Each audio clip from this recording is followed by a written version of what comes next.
అంబరధరం విష్ణుం శశివర్ణం చతుర్భుజం ప్రసన్నవదనం ధ్యాయేత్ సర్వవిఘ్నోపశాంతయేత్. గురుర్బ్రహ్మా గురుర్విష్ణుః గురుర్దేవో మహేశ్వరః గురుః సాక్షాత్ పరబ్రహ్మ తస్మై శ్రీ గురవై నమః. వ్యాసాయ విష్ణురూపాయ వ్యాసరూపాయ విష్ణవే నమో వై బ్రహ్మనిధయే వాసిష్ఠాయ నమో నమః. కూజంతం రామ రామేతి మధురం మధురాక్షరం ఆరుహ్య కవితాశాఖాం వందే వాల్మీకికోకిలం. శృతిస్మృతిపురాణానాం ఆలయం కరుణాలయం నమామి భగవత్పాదం శంకరం లోకశంకరం. వాగర్ధావివ సంపృక్తౌ వాగర్ధప్రతిపత్తయే జగతః పితరౌ వందే పార్వతీ పరమేశ్వరౌ. సూక్తిం సమగ్రయతున స్వయమేవ లక్ష్మీః శ్రీరంగరాజమహిషీ మధురైః కటాక్షైః. వైదగ్ధ్యవర్ణగుణగుంభనగౌరవైర్యాం కండూలకర్ణకుహరాः కవయోధయంతి.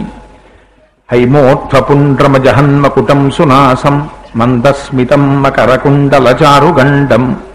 బింబాధరం బహుళదీర్ఘకృపాకటాక్షం శ్రీవేంకటేశముఖమాత్మని సన్నిధత్తాం. మనోజవం మరుతతుల్యవేగం జితేంద్రియం బుద్ధిమతాం వరిష్టం.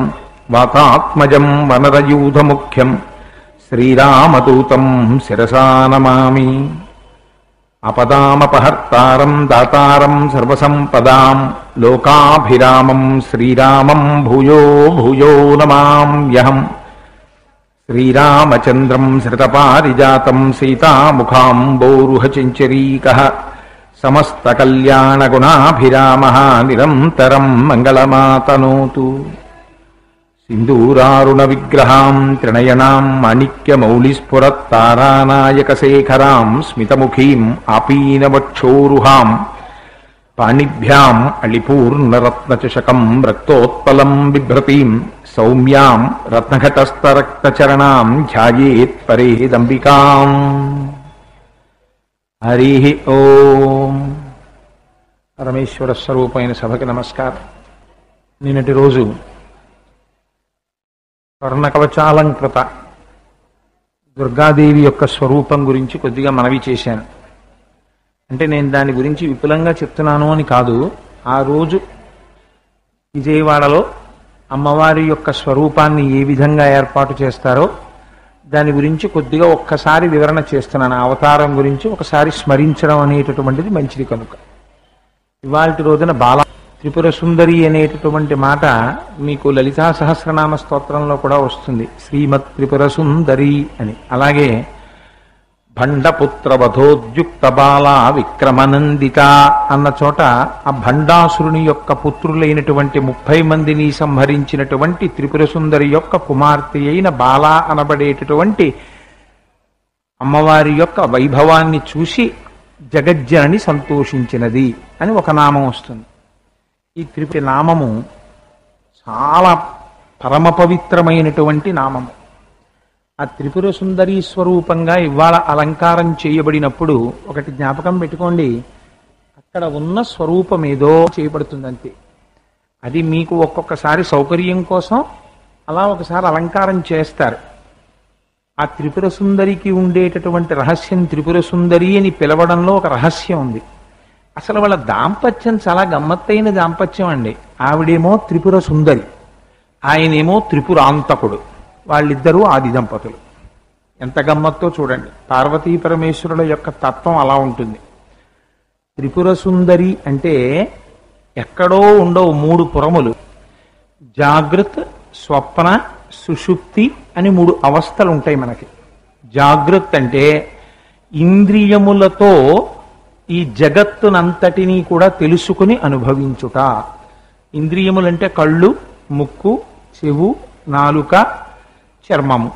ఈ 5 శబ్ద స్పర్శ రస రూప గంధములనేటటువంటి 5 తన్మాత్రలతో ఈ జగత్తులో ఉండేటటువంటి విషయములనన్నింటినీ అనులతో కూడుకున్నటువంటి స్థూలదేహమునకు జాగృతము చేత తెలియబడుతుంది జాగ్రత్త. రెండవది సూక్ష్మ శరీరం. అది ఒక్క స్వప్నావస్థలో ఉంటుంది. స్వప్నావస్థలో ఇంద్రియాలు ఉండవు. జ్ఞాపకం పెట్టుకోవాలి. ఇంద్రియములు పనిచేసే అనుకోండి జాగ్రత్త, ఇంద్రియములు పని చెయ్యలేదు, కానీ ఇంకా మనస్సు సృష్టి చేస్తుంది. దానికి స్వప్నావస్థ అని పేరు. అంటే జాగృతిలో అన్నీ చూసినటువంటి కన్ను అక్కడే ఉంటుంది, కానీ కంటిలో చూడగలిగినటువంటి శక్తి మాత్రం వెనక్కి వెళ్ళిపోయి మనస్సులోకి చేరిపోతుంది. చెవు అక్కడే ఉంటుంది, కానీ చెవి వినగలిగినటువంటి శక్తి వెనక్కి వెళ్ళి మనస్సులోకి చేరిపోతుంది. చర్మం అక్కడే ఉంటుంది, కానీ స్పృశిస్తే తెలుసుకోగలిగినటువంటి శక్తి వెనక్కి వెళ్ళిపోయి మనస్సులోకి వెళ్ళిపోతుంది. కానీ మనస్సు మాత్రం ఇంకా సృష్టి చేస్తుంది. తనకున్నటువంటి కోరికల్ని ఆధారం చేసుకుని స్వప్నంలో సృష్టి చేస్తుంది. అందుకే సృష్టి అన్నది మళ్ళీ ఎక్కడుంటుందంటే స్వప్నం చెప్తారు. అక్కడ మీకు ఇత పూర్వం లేదు, కానీ మిమ్మల్ని తీసుకెళ్లి ఎవరో ఒకళ్ళు చెట్టు కట్టేశారు. పెడరెక్కలు విడిచి కట్టి అక్కడి నుంచి ఓ కొరడా పట్టుకొచ్చి కొడుతున్నారు. ఎంత బాధో, ఒళ్ళంతా నొప్పులు, అయ్యో కొట్టేస్తున్నారు కొట్టేస్తున్నారు అని అరుస్తున్నాడు. ఇంతలో తెలివి వచ్చింది. తెలివి రావడం అంటే ఏంటి? ఇంద్రియాలన్నీ ఒక్కసారి బయటికి వచ్చాయి. ఇప్పుడు అంటాడు అసత్యం అన్నాడు. అనుభవం లేదా? అనుభవం ఉంది, కొట్టినట్టుగా అనిపించింది, కానీ ఇప్పుడు దాన్ని ఏమంటున్నాడు? అది జాగృతినందు అసత్యం అయిపోయింది. జాగృతినందు ఏది సత్యమో అది స్వప్నమనందు అసత్యం అయిపోతుంది.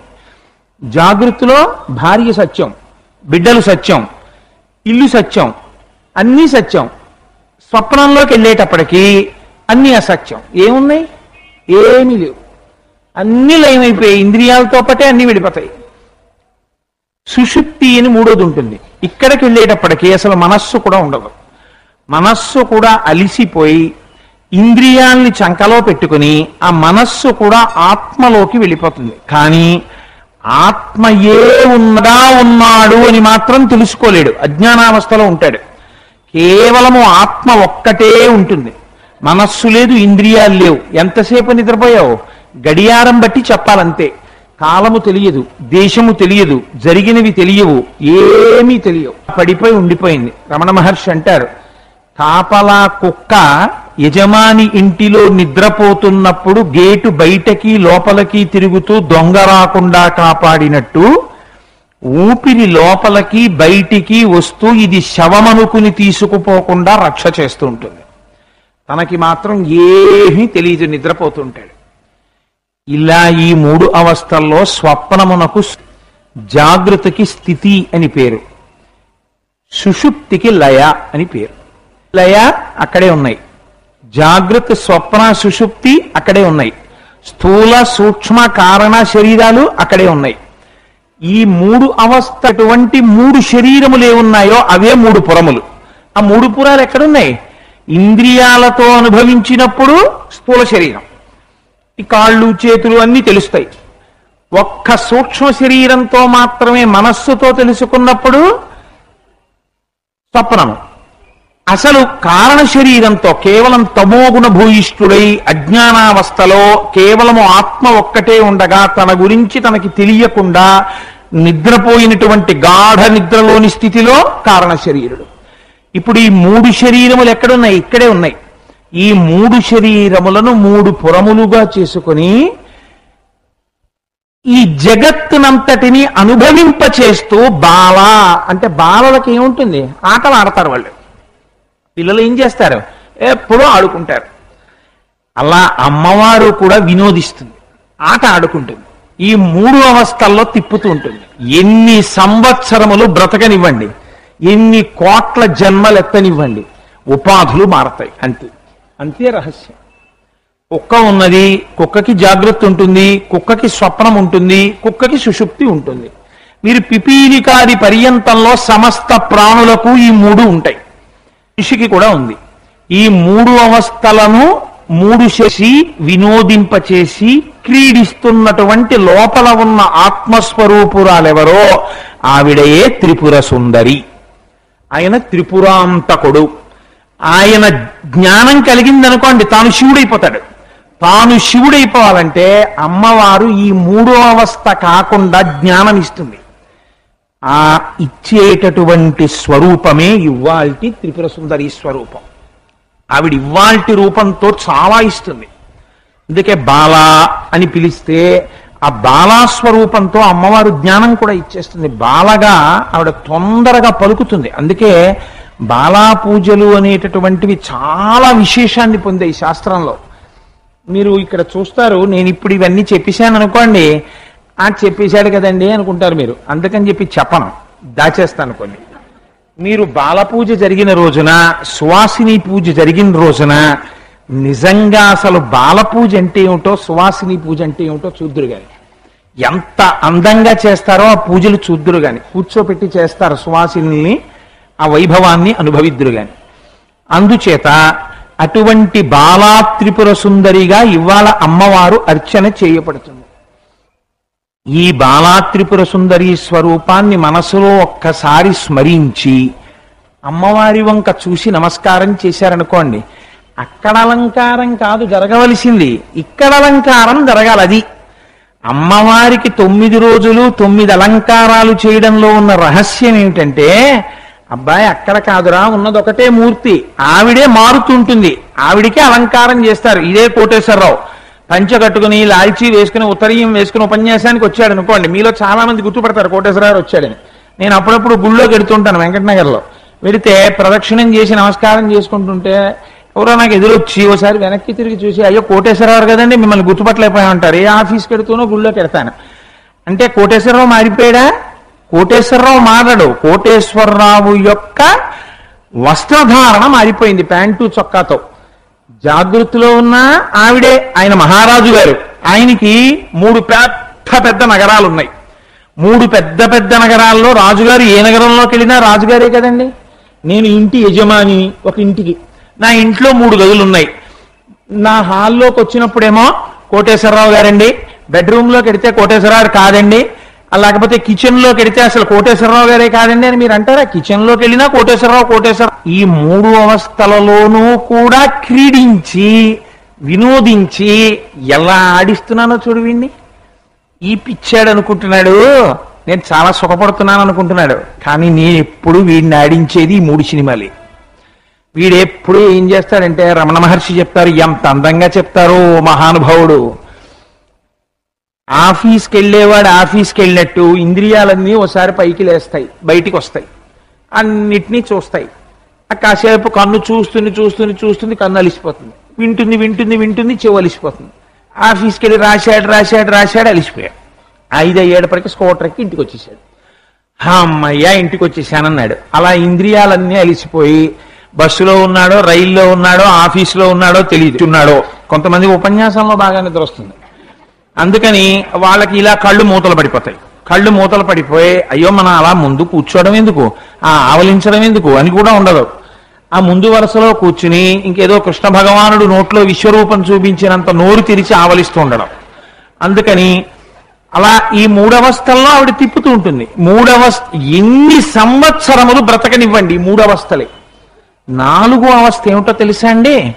సాక్షి చేస్తుంది ఆవిడకున్న గొప్పతనం. ఆవిడ అనుగ్రహం కలిగిందనుకోండి, ఇవాళ పూజ చేసినప్పుడు ఆవిడ అనుగ్రహం కలిగిందనుకోండి, ఆవిడ మిమ్మల్ని 4వ దశలోకి తీసుకెడితే ఏమవుతుందో తెలుసా అండి? ఏమి తమాషారా అంటాడు. రాత్రి నిద్రపోయినప్పుడు ఏమీ లేవా, ఇలా లేచేటప్పటికి మళ్ళీ అన్నీ వచ్చేసాయా? నా బ్యాంక్ బ్యాలెన్స్, బ్యాంక్ అకౌంట్, కట్టుకుంటున్న ఫ్లాటు, దాంట్లో కప్బోర్డ్లు, దాంట్లో ఫ్లోరింగు, ఇన్ని విషయాలు జ్ఞాపకానికి వచ్చేసాయా?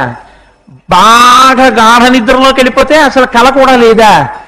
ఏమి చిత్రం రా, ఈ 3 అవస్థల్లో తిరుగుతున్నానా? అసలు ఈ 3 అవస్థలలో తిరుగుతున్నా కూడా 4వది ఏది కాపలా కాస్తో అలా ఉండి ఈ 3 చూపిస్తోంది నాకు అన్న 4వ దాంట్లో కూర్చుని సాక్షిగా చూడడం మొదలు పెట్టాడు అనుకోండి 3ంటిని, అంతే వాడు ఇప్పుడు 3 దటితురీయము సాక్షిగా కూర్చోవడం నేర్చుకున్నాడు. ఈ స్థితికి వెళ్ళడానికి మనుష్య జన్మ. ఈ మనుష్య జన్మలో అటువంటి ప్రయత్నమునందు సిద్ధి కలగడానికి ఇవాళ బాలా త్రిపుర సుందరి స్వరూపంగా అమ్మవారికి అర్చన చేస్తారు. ఇవాళ తల్లులు ఉదయం 9 గంటలకు వచ్చారు. వచ్చి ఒక 150 మంది కుంకుమార్చన చేసుకున్నారు. ప్రతిరోజు ఒక విశేషం ఉంటుంది. ఇవాల్టి రోజు చేసినటువంటి కుంకుమార్చన యొక్క విశేషం దిగునీకృతం. ఎందుచేత అంటారేమో, బాలా త్రిపుర సుందరి అమ్మవారిగా అర్చన చేస్తే అమ్మవారు కేవలం జ్ఞానం ఇవ్వడం కాదండి, ఆవిడ దగ్గర ఒక చాలా గొప్ప గుణం ఉంది. ఇహమునందు మీకు ఏ దేవతలు కూడా కటాక్షించలేనంత ఒక గొప్ప సౌభాగ్యం ఆవిడిస్తుంది. ఏమిటో తెలుసా అండి ఆ సౌభాగ్యం? సౌభాగ్యమే, ఇంకొకటి కాదు. పసుపు కుంకుమలను నిలబెడుతుంది. సువాసిని, సువాసిన్యర్చన ప్రీత. ఆవిడ సువాసిని. ఆవిడవి చెక్కు చెదరనటువంటి పసుపు కుంకుమలు. ఆ తల్లి ఎవరి యందు ఆ తల్లికి అనుగ్రహము కలిగినదో వారికి కూడా చెక్కు చెదరనటువంటి పసుపు కుంకాలని అమ్మ కటాక్షిస్తుంది. అందుకే గొప్ప సౌభాగ్యం ఉండాలి. ఎన్ని జన్మలకైనా ఐదోతనంతో ఉండి పసుపు కుంకాలతో ఉండి చిట్ట చివర భర్త యొక్క ఒడిలో తలపెట్టుకుని వెళ్ళిపోవాలనేటటువంటి కోరికే. అయితే ఇక్కడ ఒక మాట అంటుంటారు, ఏమంటే ఎందుకండి ఆ కోరిక? ఇద్దరిలో ఎవరొకరు వెళ్ళిపోవాలి కదా, ఏ అలా ఆడదానికి ఎందుకు అనాలండి? మీరు మొగాడు కాబట్టి, మీరు ఉపన్యాసాలు చెప్తున్నారు కాబట్టి అలా చెప్తుంటారా అని అనుకోకండి. నాకేం అలాంటి పక్షపాతాలు లేవు. సీతమ్మ తల్లి శ్రీమద్ రామాయణంలో ఒక మాట అంటుంది, నా తంత్రి వజ్యతే వీణ, నా చక్రో వర్తతే గతః, నాపతి సుఖమేదేత యస్యాదపి శతాత్మజాన్. రామ, నువ్విక్కడ సుఖపడు, అయోధ్యలో ఉండు, నేను అరణ్యవాసానికి ఎడతానంటావేమిటి? నువ్వు అరణ్యవాసం చేయడం ఏమిటి, నేను అయోధ్యలో ఉండడం ఏమిటి? అయోధ్యలో ఉంటే నేను సుఖంగా ఉంటాను అనుకుంటున్నావా? నాకేం సుఖం ఉండదు. నా తంత్రి వజ్జతే వీణ, వీణ మ్రోగించేటప్పుడు వీణ పట్టుకుని తన గోటితో తీగల్ని పెనగుతారు. గోటి దెబ్బలు తిని వీణ తీగలు మ్రోగుతాయి. వీణ తీగలు మోగుతున్నాయి అనరు, వీణ మోగుతోందంటారు. నా చక్రో వర్తతే రథ, రథచక్రాలు భూమి మీద రథం నడుస్తున్నప్పుడు ఎత్తు పల్లాలలో దేని మీద కాలు వెయ్యకూడదో అటువంటి పదార్థముల మీద, రాళ్ల మీద, ముళ్ళ మీద నడుస్తూ రథచక్రాలు వెడతాయి. పైగా రథం వెడుతున్నప్పుడు ఆపడానికి అమాంతం దాని కింద చెక్కలు పెడతారు, ఆ దెబ్బ తింటుంది. ఇన్ని తిని నడిచిన రథచక్రాలు నడుస్తున్నాయి అనరు, రథం నడుస్తోందంటారు. నా తంత్రి వాజ్యతే వీణ, నా చక్రో వర్తతే రథ, నాపతి సుఖమేదేత. 9 కుమారులు. ఎటువంటి వాళ్ళు? అమ్మ నిద్ర లేచిన దగ్గర నుంచి అహర్నిశలు అమ్మని తన అరిచేతులలో కాళ్ళు వేయించుకుని నడిపిస్తారు. అటువంటి సుగుణాలు కలిగినటువంటి 9 కుమారులు ఉన్నప్పటికీ 9 కుమారుల వలన కలిగినటువంటి తృప్తి కన్నా భర్త వలన కలిగినటువంటి స్వాతంత్రము, భర్త వలన కలిగినటువంటి సుఖము వేరొకరి వలన కలగదు. కావున రామ, స్త్రీ భర్త వలన ఔన్నత్యాన్ని పొందుతోంది. అందుచేత నువ్వెక్కడుంటావో అక్కడ నాకు శాంతి, నువ్వు లేనిది నాకు అయోధ్య కాదు, నేను నీతో వస్తానంటుంది సీతమ్మ. ఇటువంటి సౌభాగ్యాన్ని నిలబెట్టగలిగినటువంటి స్వరూపం అమ్మవారు.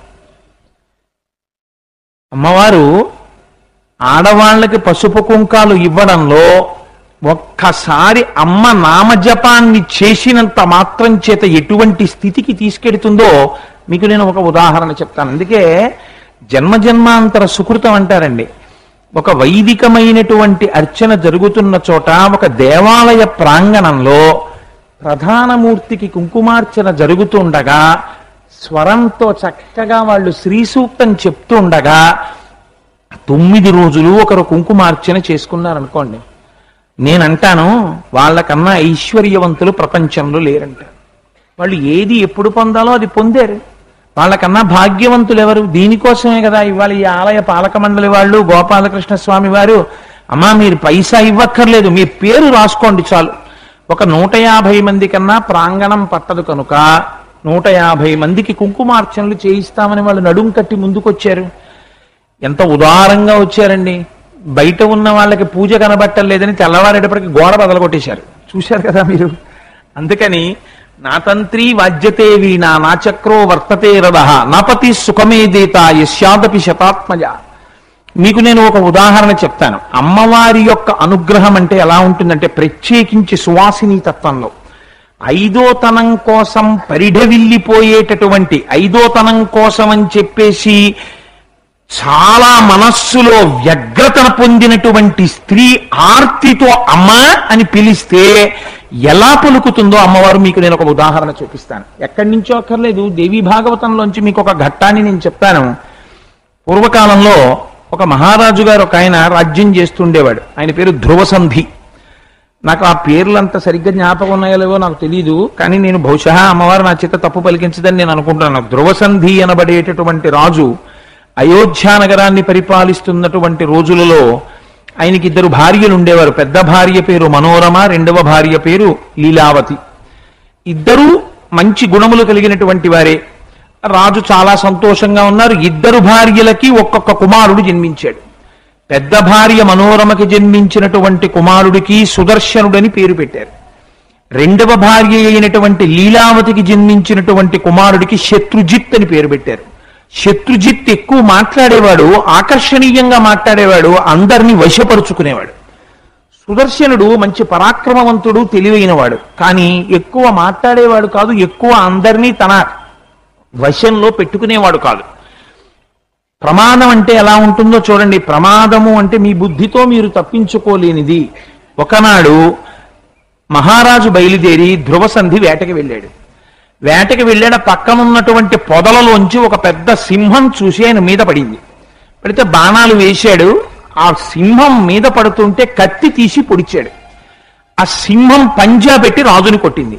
ఏకకాలమునందు సింహము రాజు ఇద్దరు మరణించారు. చుట్టూ ఉన్నటువంటి సైనికులు హాహాకారాలు చేశారు. ఈ విషయం తెలియగానే ఇన్నాళ్ళు ఐకమత్యంగా ఉన్నటువంటి మనోరమా లీలావతుల ఇద్దరికీ కుమారులున్నారు కనుక రాజ్యం ఎవరికి ఇప్పించాలని ఇద్దరి యొక్క తండ్రులు వచ్చేశారు గబగబా రాజధానికి. మనోరమ యొక్క తండ్రి అన్నాడు, పెద్ద భార్య పెద్ద కుమారుడు, పైగా మంచివాడు, సుగుణములున్నవాడు, రెండవవాడు పరాక్రమవంతుడే, కానీ పెద్ద భార్య పెద్ద కొడుక్కి రాజ్యం ఇవ్వాలి కనుక సుదర్శనుడికి పట్టాభిషేకం చేస్తామన్నాడు. కానీ యుధాజిత్ అని చెప్పి ఈ శత్రుజిత్ యొక్క తాతగారు లీలావతి తండ్రి, రెండో భార్య తండ్రి అన్నాడు, కాదు కాదు, మావాడు పౌరుష పరాక్రమములు ఉన్నవాడు, వాడు రాజ్యాన్ని రక్షించగలడు, వాడికే రాజ్యం ఇస్తానన్నాడు. మాట పెరిగిపోయింది. ఆఖరికి మరణించిన రాజు యొక్క 2 భార్యల తండ్రులు యుద్ధం చేసుకున్నారు సైన్యంతో. పీనుగు పెంటలు పడిపోయింది ఎక్కడ చూసినా. చివరికి మనోరమ యొక్క తండ్రిని లీలావతి యొక్క తండ్రి సంహరించాడు. ఈ వార్త తెలియగానే మనోరమ తన దగ్గర ఉండేటటువంటి, సాధారణంగా అంతఃపురాల్లో రాచకాంతల దగ్గర పరిచారికులుగా నపుంసకుల్ని నియమిస్తూ ఉంటారు. అందుకని ఒక నపుంసకుణ్ణి పిలిచి, మనం ఇక్కడి నుంచి తొందరగా వెళ్ళిపోవాలి, రక్షణ కోసం ఎక్కడికి వెడదామని అడిగింది. అమ్మా నేను ఒక రథం తీసుకొస్తాను, ఇప్పుడు కొత్త రాజుకి స్వాగతం చెప్తున్నారు, మన ఎవరు గుర్తుపట్టరు, తొందరగా వెళ్ళిపోదాం, నీ కొడుకుని తీసుకుని వచ్చేయమని ఆయన కాశీపట్టణం తీసుకెడతానన్నాడు. కానీ మార్గమధ్యంలో వెడుతుండగా అక్కడ వాళ్ళకి ఒక మహర్షి యొక్క ఆశ్రమం కనపడింది. వాళ్ళు ఆ మహర్షి యొక్క, భారద్వాజ మహర్షి యొక్క ఆశ్రమంలోకి ప్రవేశించి అక్కడ కాలం గడుపుకుంటున్నారు. ఆర్తస్య రక్షణే పుణ్యం యజ్ఞాధికముదాహృతం భయస్తస్త్ర దీనస్య విశేష ఫలదం స్మృతం అంటారు దేవీ భాగవతంలో. ఆర్తితో ప్రాణభయంతో పరిగెత్తుకొచ్చినటువంటి వాడికి రక్షణ ఇచ్చినటువంటి వాడికి కలిగినటువంటి ఫలితం ఎన్నో యజ్ఞయాగాదులు చేసిన ఫలితంతో సమానం. అందున భయస్త్రస్త దీనస్య, భయంతో దీనుడై వచ్చిన వాడిని రక్షిస్తే విశేష ఫలదం స్మృతం, దానికి చాలా విశేషమైన ఫలితం. అందుకని నిన్ను రక్షిస్తానన్నాడు భారద్వాజ మహర్షి, తన ఆశ్రమంలో ఉంచుకున్నారు. అక్కడ లీలావతి తండ్రి అయినటువంటి యుధాజిత్ తన మనవడైనటువంటి శత్రుజిత్కి పట్టాభిషేకం చేశాడు.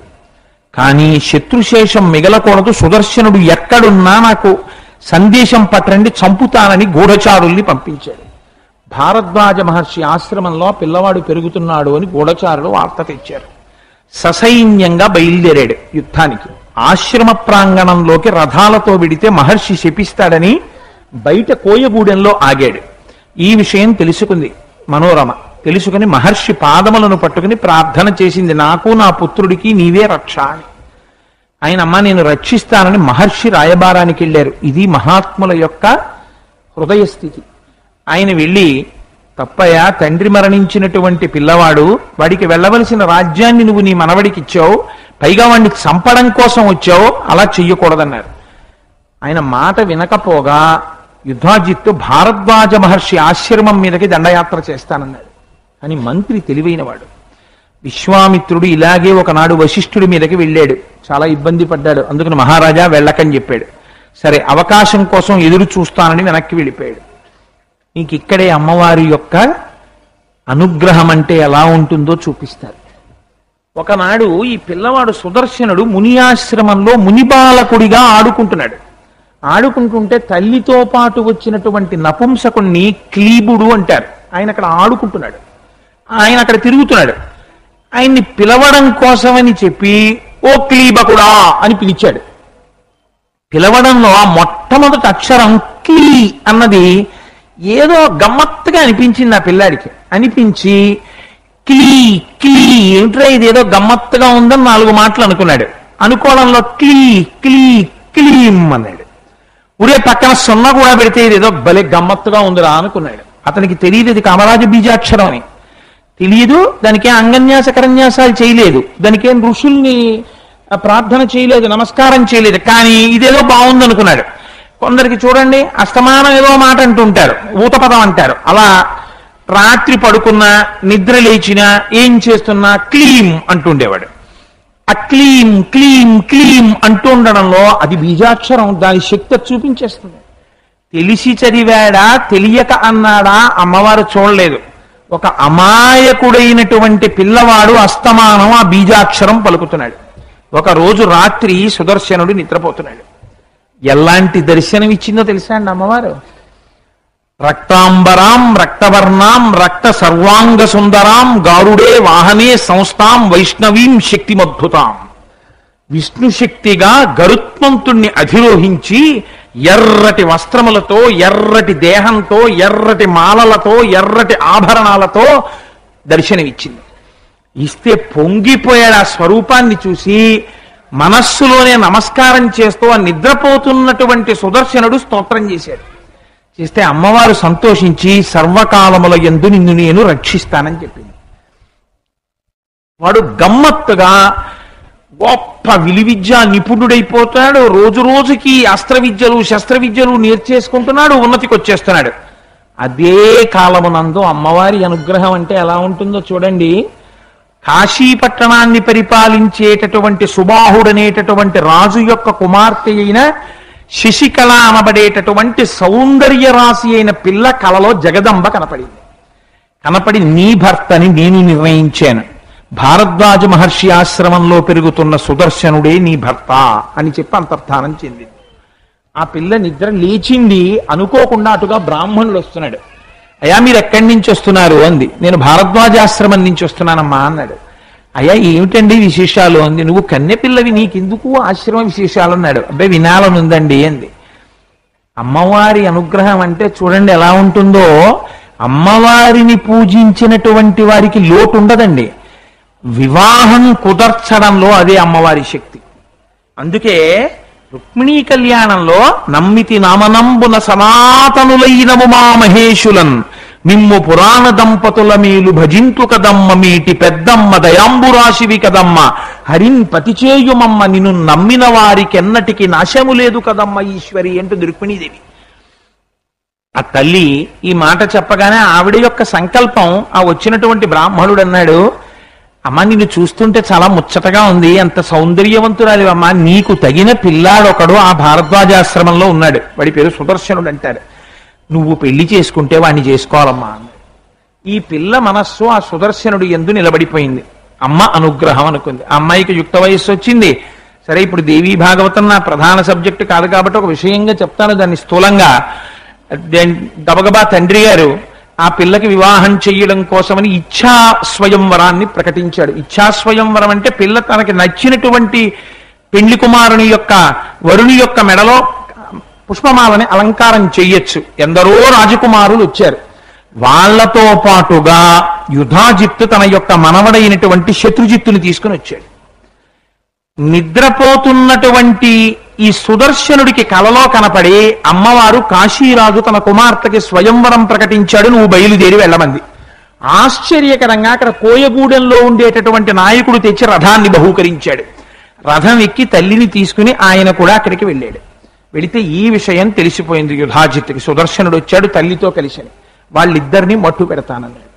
సాటి రాజకుమారులు అన్నారు, తగిన కారణం లేకుండా చంపకూడదయా, ఆవిడికి ఇచ్చా స్వయంవరం, ఆవిడికి ఇష్టమైతే మెడలో మాల వేస్తుంది, లేకపోతే లేదు, చంపడం ఎందుకన్నారు. అయినా ఒకసారి నచ్చ చెప్పి చూద్దామని సుదర్శనుణ్ణి పిలిపించారు. అన్నీ చెప్తే ఆయన ఒక్కటే మాట అన్నాడు, యక్కరిష్యతి శత్రుత్వం మయా సహ నృపాత్మజాః శాస్తాతస్య మహావిద్యాం అని, నాకు మీ పట్ల శత్రుత్వం ఏం లేదు, జగదంబ ఎలా నడిపిస్తే అలా నడిపిస్తుంది, నాకు కేవలం అమ్మవారి పాదముల యందు భక్తి. అమ్మ వెళ్ళమంది నేను వచ్చాను, నేను రాజుని కాను రాజకుమారుణ్ణి కాను, రాజకుమారుణ్ణి కానీ రాజ్యం లేదు, అందుకని నాకు ఆహ్వానం లేదు, అమ్మ వెళ్ళమంది నేను వచ్చాను అన్నాడు. రాజకుమారులకి పాపం ఈయన చెప్పినటువంటి మాట, నాహం జానామి శత్రుతాం అన్నాడు. నాకు మీతో శత్రుత్వం ఎందుకయ్యా, నాకు శత్రుత్వం లేదు, నాకు అంతటా అమ్మవారు కనపడుతోంది అన్నాడు. అంటే వాళ్ళు చాలా సంతోషించి పంపేసి అప్పటికి ఉపశాంతి చేశారు యుధాజిత్తుకి. మరునాడు స్వయంవరం ప్రకటించే లోపల యుధాజిత్తు వెళ్ళి ఆ శశి కళ అనబడేటటువంటి పెండ్లి కుమార్తె యొక్క తండ్రి గారైన సుబాహుణ్ణి నిగ్రహించాడు. రాజు కానివ్వండి స్వయంవరానికి ఎలా పిలిచామని, నేను పిలవలేదన్నాడు ఆయన. ఇప్పుడు ఆ పిల్ల వరమాల వేసిందా, మేము అంగీకరించాం, యుద్ధం జరుగుతుందన్నాడు. ఆయనకి భయం వేసి సుబాహుడు అన్నాడు, అమ్మ నువ్వు కానీ కొంపతీసి వెళ్ళి మెళ్ళో దండేస్తావేమో వెయ్యకన్నాడు. అంటే ఆ అమ్మాయి ఏంది, నాన్న నాకు వ్యభిచరించడం చేత కాదు. అదేమిటమ్మా అంత మాట అన్నావు అన్నాడు. నాకు కలలో జగదంబ నా భర్త అని సుదర్శనుడు అని చెప్పింది. ఇప్పుడు నేను మళ్ళీ స్వయంవరానికి వెళ్ళి వచ్చినటువంటి రాజకుమారుల ముఖాలన్నీ చూసి వీళ్ళు నాకు భర్తవత్స అన్న దృష్టికోణంతో చూడడం వ్యభిచారం కాదా, అందుకని నేను అలా వెళ్ళను, దండ వెయ్యను, నా భర్త సుదర్శనుడు, నువ్వు తెచ్చి నాకు వివాహం చేసేయచ్చు. ఈ మాట సభలో ప్రకటిస్తే వాళ్ళందరూ యుద్ధానికి వచ్చారు. ఈయన భయపడి ఒక్కరోజు సమయం ఇవ్వండి రేపటి రోజు చెప్తానని పాపం కూతురు కాళ్ళు గడ్డాలు పట్టుకుని బతిమాలాడు. బతిమాలితే ఆవిడంది, నాన్న ఇవన్నీ నేను ఒప్పుకోను, వివాహ విధినే దేవి కన్యాదానం శుభేదిని సుదర్శనాయ నృపతే యదీచ్ఛసి నృపమ్మమ యదీచ్ఛసి శుభమ్మమ. నాన్నగారు నాకు సుదర్శనుణ్ణి వివాహం చేసుకోవాలనేటటువంటి నా అభిప్రాయంలో ఇంకా రెండో మాట లేదు. ఎందుచేత ఒక్కటే కారణం, నాకు జగదంబ చెప్పింది.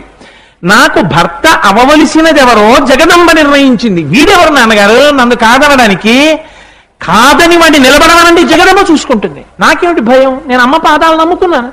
నా భర్తకి కాని నాకు కాని నా ఐదో తరానికి కాని లోటు రాదు. ఎన్ని లక్షల మంది శత్రువీరులు కోట బయట ఉండనివ్వండి, మీరు బెంగపెట్టుకోవద్దు, ఇవాళ రాత్రి రహస్యంగా నాకు వివాహం చేసేయండి అండి. కూతురు మాట కాదనలేక సుదర్శనుణ్ణి తీసుకొచ్చి రహస్యంగా వివాహం చేసేసాడు.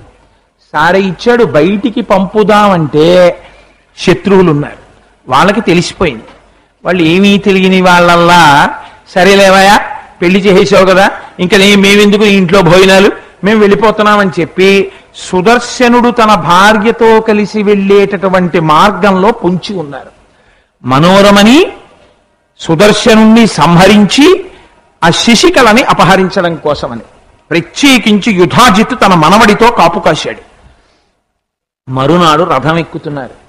ఏదో కొంచెం సైన్యాన్ని ఆ రథంతో పాటు పంపించాడు సుబాహుడు. సుదర్శనుడు అన్నాడు, నాకేం భయం లేదు, మీరు బెంగ పెట్టుకోకండి, నేను వెడుతున్నప్పుడు నాకు ఏదైనా ప్రమాదము ఏర్పడితే, నా జోలికి ఎవరైనా వస్తే, ఏ అమ్మ నన్ను శశికళని వివాహం చేసుకోమని చెప్పిందో ఆ అమ్మయే శశికళ యొక్క పసుపు కుంకుమలను నిలబెట్టవలసినది. కాబట్టి నాకు ఈ విషయంలో బెంగలేదు. నా జీవితము ఆమె జీవితము అమ్మ పాదముల దగ్గర పెట్టి వెడుతున్నాం, మీరు బెంగ పెట్టుకోకండి మామగారు అని రథం ఎక్కాడు. ఈ కథ ఉట్టినే రాలేదు, మీరు బాగా జ్ఞాపకం పెట్టుకోండి. ప్రతి కన్యాదాత కూడా వివాహం చేసేటప్పుడు ఇదే చెయ్యమని శాస్త్రం. మీరు పిల్లవాడేం చదువుకున్నాడు, వాడేం ఉద్యోగం చేస్తుందా ఇది చూస్తారు, వాడి ఆయుర్దాయం మీకేం తెలుసు. అందుకే పిల్ల మెడలో కట్టబోయే మంగళసూత్రాన్ని మాత్రం కొబ్బరి బొండం మీద పెట్టి షోడశోపచారాలతో పూజ చేసి సర్వమంగళా దేవతని ఆవాహన చేస్తారు. అందులోకి ఆవాహన చేసిన తరువాత పసుపుతాడు మంగళసూత్రాన్ని పట్టుకుని ఆమె కంఠం మీద పెట్టి ప్రతి ముడికి కుంకం పెడుతూ ఒక మాట చెప్తాడు. మాంగళ్యం తంతునానేనా మమ జీవన హేతునా కంఠే భద్నామి సుభగే త్వం జీవ శరదాం శతం. ఆమె ఎవరో అతనికి తెలియదు అప్పటి వరకు, తెర తీసే వరకు. ఇదిగో ఈ మంగళసూత్రము, దానికి ఇంకొక పేరు లేదు, దీని యందు సర్వమంగళా దేవత ఉన్నది అమ్మవారు. ఈవిడేం చేస్తుందో తెలుసా? నువ్వు ప్రతిరోజు లేవగానే ఇలా బొట్టు పెట్టుకునే అదృష్టం నీకు అందులోంచే వస్తుంది. నువ్వు సువాసినిగా ఉండే అదృష్టం నీకు అందులోంచే వస్తుంది. నువ్వు కుంకంతో పూజ చేయగలిగిన అదృష్టం నీకు అందులోంచి వస్తుంది. నువ్వు నల్లపూసలు వేసుకుని గాజులు వేసుకుని పువ్వులు పెట్టుకోగలిగిన అదృష్టం నీకు అందులోంచి వస్తుంది. కాబట్టి ఇటువంటి మంగళసూత్రాన్ని నీ కంఠంలో కడుతున్నాను. త్వం జీవ శరదాం శతం, నీవు 100 సంవత్సరములు జీవించదవుగాక అని ఆశీర్వచనం చేస్తాడు. అందుకే భారతీయ సంప్రదాయంలో స్త్రీ నిద్ర లేవగానే మొట్టమొదట మంగళసూత్రాలు కళ్ళకద్దుకుంటుంది. ఎందుకని? ఆ భర్త ఎంతకాలమైనా తన కళ్ళ ముందు అలా కనపడుతూనే ఉండాలి తప్ప ఆయన లేని జీవితము గడపవలసినటువంటి స్థితి తనకి రాకూడదు అని కోరుకుంటుంది. ఆ స్థితిని ఇవ్వగలిగినది సర్వమంగళాదేవత. అందుకే భర్తకి గండం తప్పిందనుకోండి, ఆవిడ తాళిభాగ్యం అండి అంటారు. అది అమ్మవారి శక్తి. అందుచేత ఈ మాట దేవీ భాగవతంలో ఈ ఘట్టాన్ని అసలు వివాహం చేసే ముందు కన్యాదాత గారు పూజామందిరంలో కూర్చుని దేవీ భాగవతంలో ఒకసారి చదివి కొబ్బరి బొండం మీద పెట్టినటువంటి మంగళసూత్రానికి కన్యాదాత ప్రధానంగా నమస్కారం చేసుకోవాలి, తన కూతురు వైభోగాన్ని ఆలోచించుకుని నమస్కారం చేసి. అందుకే 10 మంది వచ్చినటువంటి ముత్తైదువుల కంఠాలన్నిటిలో పెడతారు. ఏ తల్లి తాళి భాగ్యం గొప్పదో, ఎందులో సర్వమంగళాదేవత అంత ఆవాహన చేయబడిందో, ఏ తల్లి లేవగానే మంగళసూత్రాలు కళ్ళకద్దుకుని పొంగిపోతోందో, ఆ దేవతానుగ్రహము ఈ తాళిలో కూడా ప్రవేశించి నా కూతురు పసుపు కుంకుమలతో ఉండుగాక. మీరొక్కటి జ్ఞాపకం పెట్టుకోండి, తన కూతురే, తన దగ్గర పుట్టి పెరిగిన కూతురు, భర్త లేకుండా తన దగ్గర నాన్నగారు నేను 20 రోజులు ఉంటాను, ఆయన వచ్చినా రాకపోయినా నాకు అనవసరం అండి అని కూతురు అందనుకోండి, బరువు అయిపోతుంది తండ్రికి. నేను ఒక పచ్చి యథార్థం మాట్లాడుతున్నారు, మీరు అంగీకరించినా అంగీకరించకపోయినా. తన కూతురు కాదా? కూతురే. ఆ కూతురే ఒక్క 10 రోజులు ఉండమ్మా, తింటానికి పడదు, నేను వెళ్ళి వండి పెట్టుకోవాలి నాన్నగారు, ఏమనుకోకండి నేను బయలుదేరుతాను అందనుకోండి. ఆ దిగబెట్టడంలో తండ్రికి ఎంత సంతోషం ఉంటుందో, పోన్లే తన భర్త దగ్గరికి వెళ్ళిపోతుందని. ఇది ఆ మంగళసూత్రంలోంచి వస్తుంది. ఆ మంగళసూత్రానికి సర్వమంగళ దేవతలోంచి వస్తుంది. ఇది సుదర్శనుడు చెప్పాడు. ఆ తల్లి పాదముల మీద నేను ఆమె పెట్టి పెడుతున్నాను, నాకు బెంగ లేదన్నాడు. ప్రయాణం చేస్తుండగా కొన్ని వేల మంది సైనికులు వచ్చి మీద పడ్డారు. మీద పడితే సుదర్శనుడు యుద్ధం చేస్తూ అమ్మవారిని స్తోత్రం చేశాడు, అమ్మా నువ్వే మాకు రక్షకురాలివి అని. వెంటనే అమ్మ 18 భుజాదేవి సహస్ర భుజమండిత సంభూతాసురనాశాయ అన్నట్టు ఆకాశంలో ఒక్కసారి మిరిమిట్లు కొలుపుతూ దర్శనమిచ్చింది. ఒక పెద్ద కేకేసింది, ఓరి తుచ్చుడా యుధాజిత్ యుద్ధమాపు, వాడు నా భక్తుడు, విడిచిపెట్టి వెళ్ళనీయండి.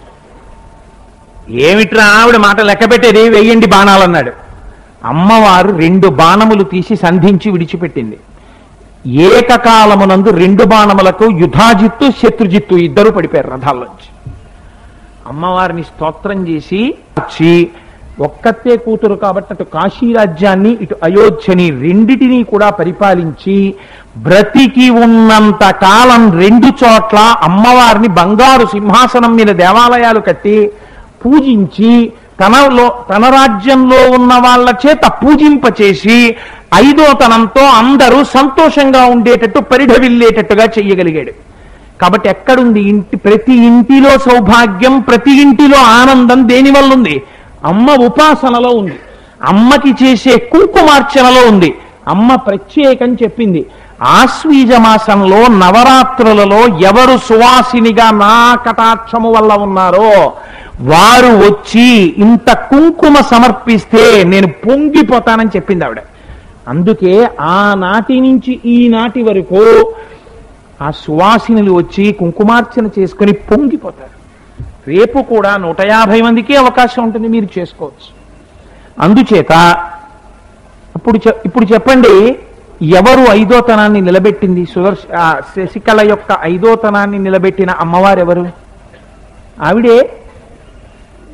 అంతటివాడు ఇంతటివాడు కాదండి, దేవతలకి రాజైనటువంటి దేవేంద్ర చెయ్యకూడని పని ఒకటి చేశాడు దేవేంద్రుడు. ఇప్పుడు నేను ఆ ఘట్టం అంతా చెప్పాలంటే చాలా సమయం పడుతుంది.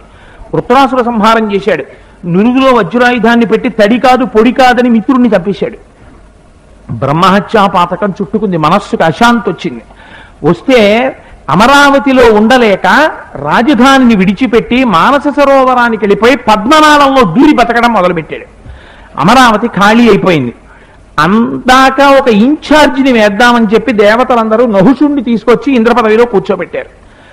ఇంద్రపదవిలో కూర్చోగానే నహుషుడికి కామం తలకి తన్నింది. ఇంద్ర పదవిలో కూర్చుంటే ఏమిటి సుఖం, ఇంద్రుడి భార్య శచీదేవి నాకు భార్య కావాలన్నాడు. శచీదేవి మహాపతివ్రత, ఇప్పుడు ఎవరు రక్షించాలండి? ఆవిడ ఎవరిని? ఆవిడ ఇంద్రుడి భార్యే. ఎంత ప్రమాదం వచ్చిందో చూడండి. వేరొకడు తనకి భార్యగా ఉండమని అడుగుతున్నాడు, నేను ఇంద్ర పదవిలో ఉన్నానని. ఇప్పుడు ఆయన మాట ఎవరు కాదనగలరు? అప్పుడు ఎవరు నాకు రక్షకురాలు? పసుపు కుంకుమలను కాపాడగలిగినది అమ్మ ఒక్కతే. అందుకని జగదంబని ప్రార్థన చేసింది. అమ్మవారు కనపడింది, అమ్మా బెంగ పెట్టుకోకు, నీ పసుపు కుంకుమలు నేను కాపాడతాను, నువ్వు బృహస్పతి దగ్గరికి వెళ్ళు, నహుషుడి యొక్క బుద్ధిలో మోహాన్ని కల్పిస్తానంది. ఇది సదసద్రూపధారిణి. ఆవిడ అనుగ్రహం పోయిందా? పతనం చేసేస్తుంది ఇంద్రియాలను అడ్డు పెట్టించి. ఆవిడ అనుగ్రహం ఉందా? ఉద్ధరించేస్తుంది. జగదంబని పూజ చేసింది దీక్ష తీసుకుని శచీదేవి. అంతే. ఇంతకు ముందు లేని వెర్రి కోటి పుట్టింది నహుషుడికి. అస్తమానం మునుల్ని పిలుస్తూ ఉండడం, శచీదేవిని పిలవమంటూ ఉండడం. శచీదేవి అంది, ఏమయ్యా నువ్వు దేవేంద్రుడివి కదా, నేను ఒక మామూలు స్త్రీలా నిన్ను చేరితే గొప్పతనమే ఉంటుంది. సప్తర్షులు మోస్తున్నటువంటి పల్లకీలో నువ్వు వస్తే అప్పుడు నిన్ను చేరుతానంది. సప్తర్షులు తనెక్కిన పల్లకీ మోయడం ఏమిటి? మహాజ్ఞానులు వాళ్ళు. వాళ్ళని తను వహించాలా? వాళ్ళు తనని వహిస్తారా? ఈ జ్ఞానం పోయింది. అంతే. అంటే అమ్మవారి అనుగ్రహం లోపించింది నహుషుడికి. వెంటనే పిలిచాడు, మీరు మొయ్యాలన్నాడు. సప్తర్షులు గ్రహించారు, ఓహో వినాశకాలే విపరీత బుద్ధి, అమ్మవారు వీడి బుద్ధిలోకి ప్రవేశించి వీడిని పాడు చేస్తోంది శచీదేవిని రక్షించడానికి అనుకున్నారు. అదే కాలంలో అటు ఇంద్రుడి యొక్క మనస్సులో ప్రవేశించి అశ్వమేధయాగం చేయి, నీకున్నటువంటి పాపం పోతుందని చెప్పింది. అక్కడ ఆయన అశ్వమేధం చేస్తున్నాడు, ఇక్కడ ఈయన సప్తర్షులు మోసిన పల్లకి ఎక్కాడు. ఇది అమ్మవారి యొక్క లీలంటే చూడండి, ఎంత గమ్మత్తుగా రక్షిస్తుందో ఆవిడ. పల్లకి ఎక్కాడు, వెడుతున్నాడు. అగస్త్యుడు కొంచెం పొట్టివాడు, ఆయన పల్లకి మోస్తున్నాడు. మోసి వెడుతుంటే కొంచెం పొట్టివాడవడంలో కాళ్ళు చిన్నవి, కొంచెం అడుగులు చిన్న చిన్నవి పడుతున్నాయి. తొందరగా శచీదేవి దగ్గరికి వెళ్ళాలనేటటువంటి స్పృహలో కామాతురాణం నభయం నలజ్జ, ఎలా మాట్లాడాలో ఋషులతో ఎలా ప్రవర్తించాలో తెలుసుకోలేక చేతిలో గెలుస్తావు నడు అన్నాడు. భరించాడు అగస్త్యుడు. దీనికి ఎవరు మహానుభావుడు? సముద్రాన్ని ఔపోసన పట్టినవాడు, రామచంద్రమూర్తి అవతార ప్రయోజనాన్ని నెరవేరేటట్టు చేసినవాడు, రామచంద్ర ప్రభువుకి ఆదిత్య హృదయాన్ని ఉపదేశం చేసినవాడు, లలితా సహస్రనామ స్తోత్రాన్ని హయగ్రీవుడి దగ్గర ఉపదేశం పొందినవాడు, వాతాపిని జీర్ణం చేసుకున్నవాడు. ఇంతటి తపశ్శక్తి సంపన్నుడైన అగస్త్యుడు నిగ్రహం పాటించాడు. పాపం మూట కట్టుకున్నాడు నహుషుడు. అమ్మవారు ఎంతటి వాడి బుద్ధిని అలా చేస్తుందండి. అహంకారం వచ్చిందా, ఓహో నువ్వా అంటుందంతే, పతనం అయిపోతాడు. అమ్మా ఇదంతా నీ అనుగ్రహం అమ్మా అన్నంత కాలం ఇక లోటు ఉండదు వాడికి. అగస్త్యుడు చూసి అన్నాడు, నీ ఒళ్ళు కావరం ఎక్కిందిరా, నా శిరస్సున కొరడాతో కొట్టావు, నా శిరస్సుని నీ పాదంతో తన్నావు, సర్ప అన్నావు, సర్పమై భూమి మీద పడిపో. యుధిష్ఠిర దర్శనం అయిన తర్వాత శాప విమోచనమై స్వర్గానికి వద్దుగాని అన్నాడు. అంతే, పామై కింద పడిపోతున్నాడు. అప్పుడు ఏడ్చాడు. ఏమైపోయింది? లలితా సహస్రనామ స్తోత్రం ఉట్టినే చెప్పలేదండి. అందుకే అమ్మవారి 4 చేతుల్లో ఉండే ఆయుధాలు అలా ఉంటాయి. ఆ ఆయుధాల వంక చూసి రోజు నమస్కారం చేస్తే అదే ఆ చెరుకు విల్లు. ఆ చెరుకు విల్లు వంక చూసి నమస్కారం చేస్తే మన మనస్సు తప్పుడు త్రోవలో నడవకుండా ఆ మనస్సుని అమ్మవారు తన పాదముల వైపు కట్టి మన యొక్క యోగక్షేమములు తను చూసుకుంటుంది. మన మనస్సుని మనం నిగ్రహించుకోలేం. అమ్మ పాదాల దగ్గర తీసుకెళ్లి విడిచిపెడితే అమ్మా నువ్వే శరణాగతి అంటే అమ్మయే బాధ్యత వహిస్తుంది. ఇది చేసి ఆ రోజున అక్కడ అశ్వమేధయాగం చేసి పాపాన్ని పోగొట్టుకున్నాడు ఇంద్రుడు తిరిగి వచ్చాడు. శచీదేవి యొక్క పాతివ్రత్యం నిలబడింది. అందుకే లలితా సహస్రనామ స్తోత్రంలో ఒక నామం ఉంటుంది అమ్మవారికి. ఇంద్రుడికి ఇంద్ర పదవి మళ్లీ పోకుండా అలా ఉండగలిగాడంటే పదవిలో ఎవరి వల్ల తెలుసా అండి? ఇంద్రుడి భార్య శచీదేవి ప్రతిరోజు జగదంబని అర్చన చేస్తుంది. ప్రతి స్త్రీ ఏది చేస్తే తన భర్త ఉన్నతిలోకి వస్తాడో పరోక్షంగా చెప్పింది లలితా సహస్రం. పులోమజార్చిత అని పేరు. పులోమజ అంటే శచీదేవి. శచీదేవి ప్రతిరోజు అమ్మని ఆరాధించడం వల్ల ఇంద్రుడు ఇంద్ర పదవి యందు ఉండగలిగినాడు. కాబట్టి ఇప్పుడు ఎక్కడి నుంచి వచ్చింది ఆ శక్తి? ఇప్పుడు శచీదేవి యొక్క 5వ తనాన్ని నిలబెట్టి ఆమె భర్త యొక్క పదవిని నిలబెట్టింది ఎవరు? అమ్మవారే. మీరు ఏ వృత్తాంతం తీసుకోండి మీకు అమ్మవారే కనపడుతుంది పసుపు కుంకాలు నిలబెట్టడంలో. అది ఆవిడ యొక్క గొప్పతనం. మీకు అదే దేవి భాగవతంలో ఒక ఆశ్చర్యకరమైనటువంటి సంఘటన. శర్యాతి కుమార్తె అయినటువంటి ఆ తల్లి అక్కడే ఉండి తపస్సు చేసుకుంటున్నటువంటి శమనుడికి ఒళ్ళంతా పుట్టలు పట్టేశాయి. మహావృద్ధుడు ఆయన అంబికాస్తవం చేసుకుంటూ అంబని మనస్సులో ఆరాధన చేస్తూ తపస్సు చేస్తున్నాడు. ఆ శర్యాతి కుమార్తె ఆయనతో ఆ రాజుతో పాటుగా రాజుకు 400 మంది భార్యలు, ఒక్కతే కూతురు. ఎంత అపురూపమో చూడండి. చెలికత్తెలతో ఆడుకుంటూ వచ్చింది. పుట్టలో ఉన్నటువంటి చవన మహర్షి పరమవృద్ధుడు. 2 కళ్ళు మాత్రం మెరుగుడు పురుగుల్లా కనపడుతున్నాయి. ఏంట్రా ఈ పుట్టలో 2 పురుగుల్లా ఉన్నాయని ఓ పుల్ల తీసి పొడిచింది. 2 కళ్ళల్లోంచి నెత్తురు కారింది, వెళ్ళిపోయింది వెనక్కి. ఆయనకి కళ్ళకి బాధ కలిగితే శర్యాతి యొక్క రాజ్యంలో ఉన్నటువంటి సమస్తమైన జంతుజాలమునకు మనుష్యులకు సైన్యములకు కూడా మలమూత్ర విసర్జనం ఆగిపోయింది. ఆగిపోతే కడుపులో నొప్పి పోట్లుతో బాధపడుతున్నారు. అప్పుడు పండితుల్ని పిలిచి అడిగాడు ఎందుకు వచ్చింది ఉపద్రవం అని. ఎవరో మహాత్ముడికి అపచారం జరిగింది. జీవితంలో ఏది కట్టి కుడుపుతాయో తెలుసా అండి? తెలిసో తెలియకో నోరుంది కదా, మనకి అహంకారం ఉంది కదా అని గభాలన మహాత్ముల జోలికి వెళ్ళిపోతే అవి ఇంత బాధ పెట్టవు, బతికున్నన్నాళ్ళు బాధ పెట్టేస్తాయి. ఇప్పుడు బాధపడ్డాడు. ఎక్కడ జరిగింది అన్నాడు. అక్కడ ఉద్యానవనానికి పక్కన మహానుభావుడు చవనుడు తపస్సు చేస్తున్నాడు. ఆయనకేమైనా ఉపద్రవం జరిగిందేమో చూద్దాం రమ్మన్నారు. నెత్తురు కారుతోంది పుట్ట మీద. ప్రార్థన చేశాడు. అయ్యా నేను సైన్యాన్ని ఇస్తాను, మీకు పరివారాన్ని ఇస్తాను, మిమ్మల్ని సేవిస్తారన్నాడు. నాకెందుకయ్యా, నన్ను రక్షించుకోవడానికి నా యోగక్షేమాలు చూసుకోవడానికి నాకు భార్య కావాలి, నీ కుమార్తెనిచ్చి ఇస్తానని అనలేక అంత బాధతోటి అంతఃపురంలోకి వెళ్ళిపోయాడు రాజు. కానీ శర్యాతి కుమార్తె మాత్రం వచ్చింది. నాన్నగారు నాకేం బాధ లేదండి, నేను తప్పకుండా చవన మహర్షిని వివాహం చేసుకుంటానంది. పరమవృద్ధుడు చవనుడు వివాహం చేసుకుంది. మీరు ఎప్పుడైనా దేవి భాగవతం చదవాలి. ఎంత ఆశ్చర్యంగా ఉంటుందంటే పరమవృద్ధుడైనటువంటి భర్త చెయ్యి పట్టుకుని ప్రతిరోజు జగదంబని ఆరాధన చేసే అమ్మ నాకిచ్చిన భర్త అని, ఆయనకి కళ్ళు కనపడకపోతే వేడి నీళ్లతో మొహం కడిగి ఆయన్ని కొంచెం ఆయనకి ఏదైనా అవశిష్టం వస్తే దూరంగా తీసుకెళ్లి కూర్చోపెట్టి కొంతసేపు వేచి ఉండి మళ్ళీ ఆయన్ని తీసుకొచ్చి స్నానం చేసి ఒళ్ళు ఒత్తి ఆయన అనుష్ఠానం చేసుకోవడానికి కావలసినటువంటి సంభారాలన్నీ సిద్ధము చేసి అంత సేవ చేసింది. సేవ చేస్తే ప్రీతి చెందేది ఎవరు? అమ్మవారు. ఒకనాడు నీటి కోసం వెళ్ళింది. అశ్విని దేవతలు కనబడ్డారు. వాళ్ళు మహాసౌందర్య రూపులు. వాళ్ళన్నారు, ఇంత అందగత్తెవి, పరమవృద్ధుడు, అంధుడు, కళ్ళు లేనివాడు, ఆ చవనుడితో కాపరం ఎలా చేస్తావు? మాలో ఎవరినన్నా కోరుకో అన్నారు. అంటే ఆవిడంది, దుర్మార్గులారా, మీకు నేను అలా కలపడుతున్నానా? నేను పతివ్రతని, చవన మహర్షి భార్యని. మీరు ఈ మాటలు అన్నారు కనుక మిమ్మల్ని శపిస్తానంది. వెంటనే అశ్విని దేవతలు అన్నారు, ఓహో నువ్వు అంత పతివ్రతవా, అయితే మేము నీకు వరం ఇస్తాం, శపించకు. నీ భర్తకి కళ్ళిస్తాం, ఎందుకంటే మేము దేవవైద్యులం, మాకు ఆ శక్తి ఉంది. నీ భర్తకి కళ్ళిస్తాం, కానీ ఒక్క షరతు, నీ భర్తకి కళ్ళిచ్చినప్పుడు నీ భర్తతో పాటు మేము కూడా యవ్వనం ఇస్తాం, ముగ్గురం ఒక్కలా అయిపోతాం. ఎవరు నీ భర్తో కనిపెట్టు, మమ్మల్ని శపిస్తానంటున్నావుగా పాతివ్రత్యంతో అన్నారు. ఆవిడ ఇంత ప్రమాదకరమైనటువంటి పోటీకి ఒప్పుకోలేక వెళ్ళిపోయింది. భర్త అడిగాడు ఏం జరిగిందని. ఇలా జరిగిందని చెప్పింది. ఏమీ బెంగ పెట్టుకోక వాళ్ళని తీసుకురా అన్నాడు. అశ్వినీ దేవతలు వచ్చారు.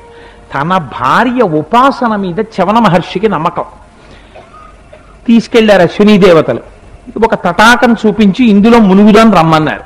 ముగ్గురు కలిసి మునిగారు, ముగ్గురు కలిసి పైకి తేలారు. ఎక్కడా తేడా లేదు, ముగ్గురు చవన మహర్షులు పైకి వచ్చారు నిండు యవ్వనంతో.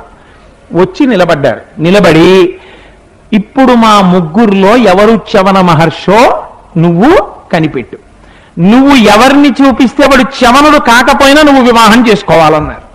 ఇప్పుడు ఆవిడ పాతివ్రత్యానికి పరీక్ష వచ్చింది. చవనుడు ఎవరో కనిపెట్టాలి. కానీ పైకి చవను వారిని స్తోత్రం చేసింది. నమ పద్మోద్భవే దేవి నమ శంకర వల్లభే విష్ణుపత్ని నమస్తుభ్యం వేదమాత సరస్వతి ఇదం జగం త్వయా సృష్టం సర్వం స్థావర జంగమం బుద్ధిదాసి త్వమజ్ఞానాజ్ఞానినా మోక్షదా సదా సిద్ధిదా యోగినా మంబాజయదా కీర్తిదా పునః శరణం త్వాం ప్రపన్నాస్మి విస్మయం పరమంగతాః అని. అమ్మా నేను నీకు శరణు చెప్తున్నాను. నేను ఎలా చెప్పగలను? ముగ్గురు ఒకే రూపాలతో ఉన్నారు. నేను పొరపాట్న వేలు ఇంకొక వేపుకి కాని చూపించానా నా పాతివ్రత్యం. అమ్మా ఈ పరీక్షలో నేను ఉత్తీర్ణురాలనయ్యేటట్టు నువ్వే నన్ను అనుగ్రహించి నా పాతివ్రత్యమును నిలబెట్టు. నా భర్తని తెలుసుకునే అమ్మవారి అనుగ్రహం ఆవిడలోకి ప్రవేశించింది, తన భర్తని గుర్తుపట్టేసింది.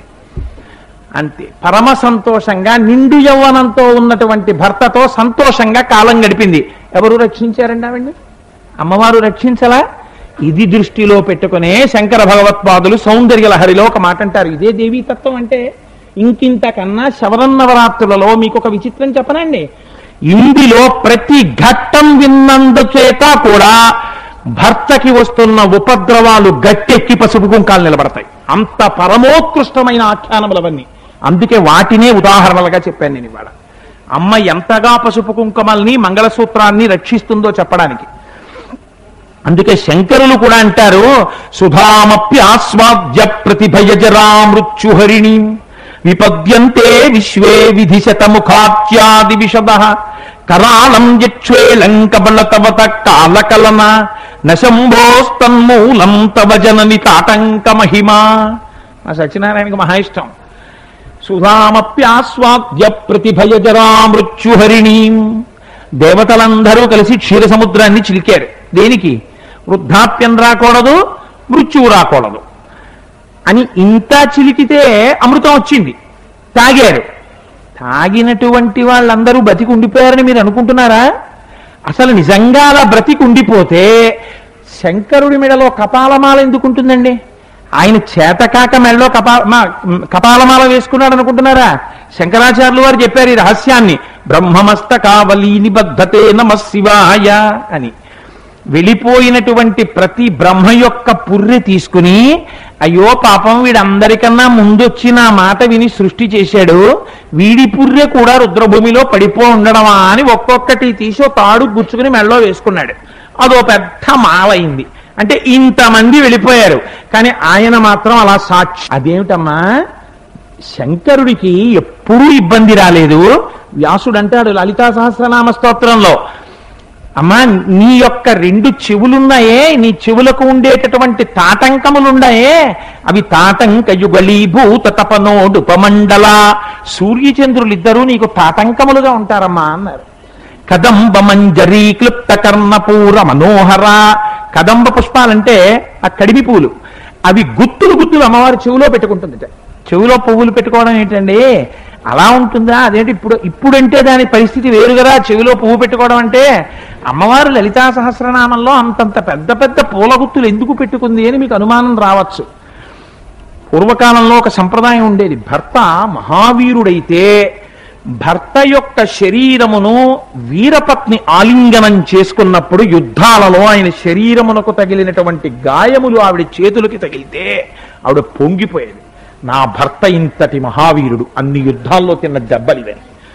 అలాగే భర్త పరమ ప్రేమతో భార్యని దగ్గరికి తీసుకోగానే ఆ చెవులలో పెట్టుకున్న పువ్వుల యొక్క సువాసన ముక్కుకి తగిలి భర్త సంతోషిస్తాడు.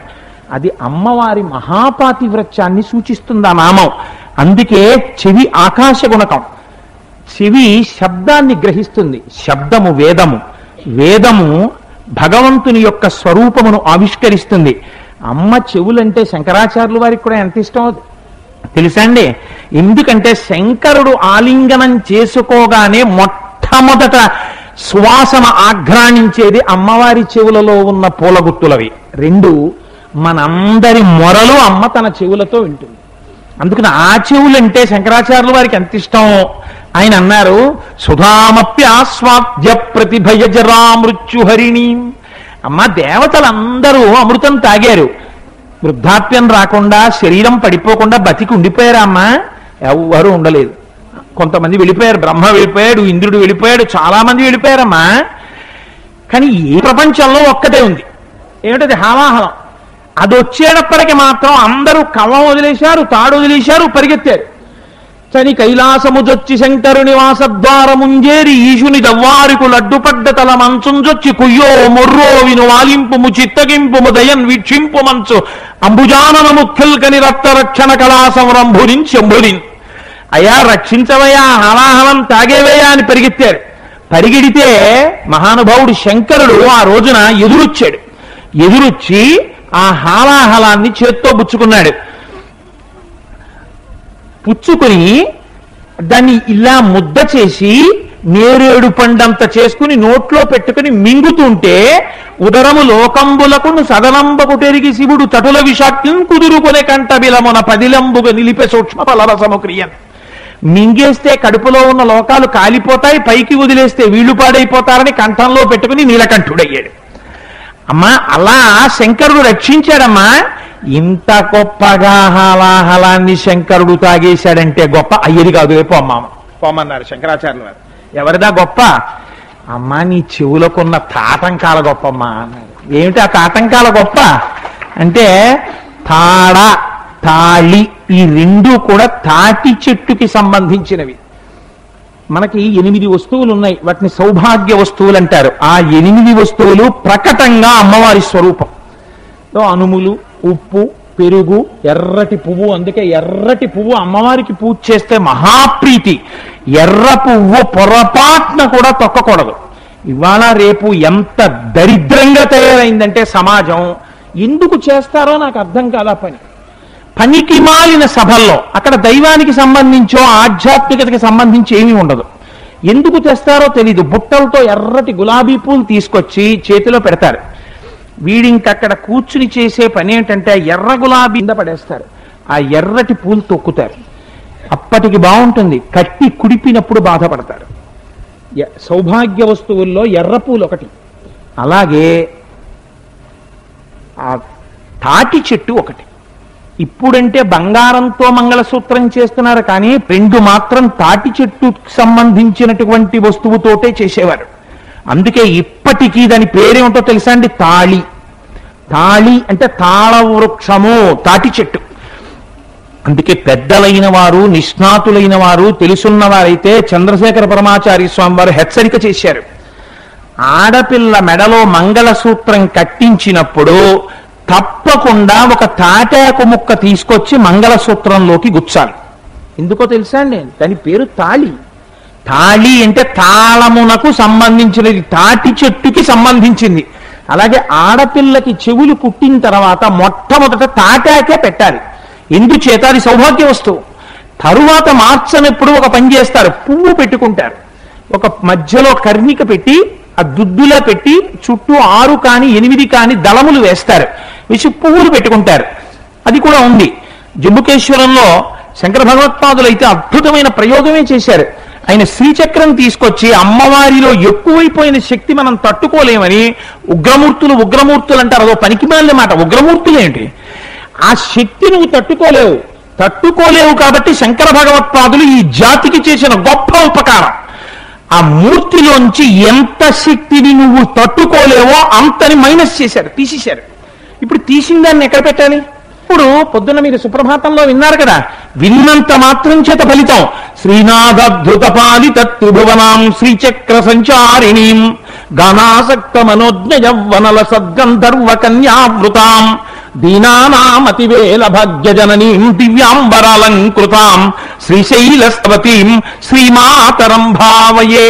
ఆ శ్రీచక్రంలో ఉంటుందమ్మ, ఇందుని శ్రీచక్రంలో పెట్టారు. కానీ జంబుకేశ్వరంలో జలలింగం, కావేరీలో నీటిలో వేయకూడదు, ఆకాశంలో వేయకూడదు, అగ్నిలో వేయకూడదు, ఒక్క పృథ్వీ మీద వెయ్యాలి. అందుకని శంకరుల ప్రజ్ఞ చూడండి. నిజంగా ఆ అమ్మవారిలో ఉన్నటువంటి ఎక్కువ శక్తిని తీసి శ్రీచక్రంగా మార్చి మళ్ళీ దాన్ని అమ్మవారి తాటంకములలో శ్రీచక్రం వేసి అమ్మవారి చెవులకు పెట్టేశారు. ఇప్పుడు జంబుకేశ్వరంలో ఉన్న అమ్మకి పేరేమిటో తెలుసా అండి? అఖిలాండేశ్వరి. అఖిలాండేశ్వరి అంటే సమస్త బ్రహ్మాండములకు ఆవిడ అధినాయకురాలు. అందుకే జంబుకేశ్వరం వెళ్ళి అమ్మవారి మూర్తి దర్శనం చేస్తే ఐదోతనానికి లోటు ఉండదు. అఖిలాండేశ్వరి అమ్మవారిని మీరు ఎక్కడ కూర్చుని అమ్మా అన్నా సరే ఆవిడికి వినపడుతుంది.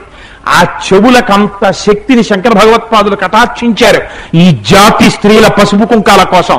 ఎంతటి మహానుభావుడండి జగద్గురువులు. నేను పొంగిపోతాను సత్యనారాయణ రెడ్డి గారి కాకినాడలో శంకరాచార్యులు వారి గుడి కట్టినందుకు. అందుచేత అంతటి మహానుభావుడు జగద్గురు శంకర భగవత్పాదులు ఆయన చేసిన ఉపకారానికి ఆయనని తలుచుకోకపోతే మనం కృతజ్ఞులం, మన బ్రతుకుకి అర్థం లేదు అసలు. అంతటి మహానుభావుడు. అందుచేత అఖిలాండేశ్వరి అమ్మవారు జంబుకేశ్వరంలో చెవులకు శ్రీచంక తాటంకములు పెడతారు, తాటాకు పెడతారు. శంకరులు అంటున్నారు, అమ్మా పరమశివుడు హాలాహలాన్ని తిన్నాడు. హాలాహలాన్ని భక్షించినప్పటికీ కూడా శంకరుడి యొక్క ఆయుర్దాయానికి మాత్రం ఏ విధమైన భంగపాటు రాలేదు. కారణం ఏమిటో తెలుసా అమ్మా?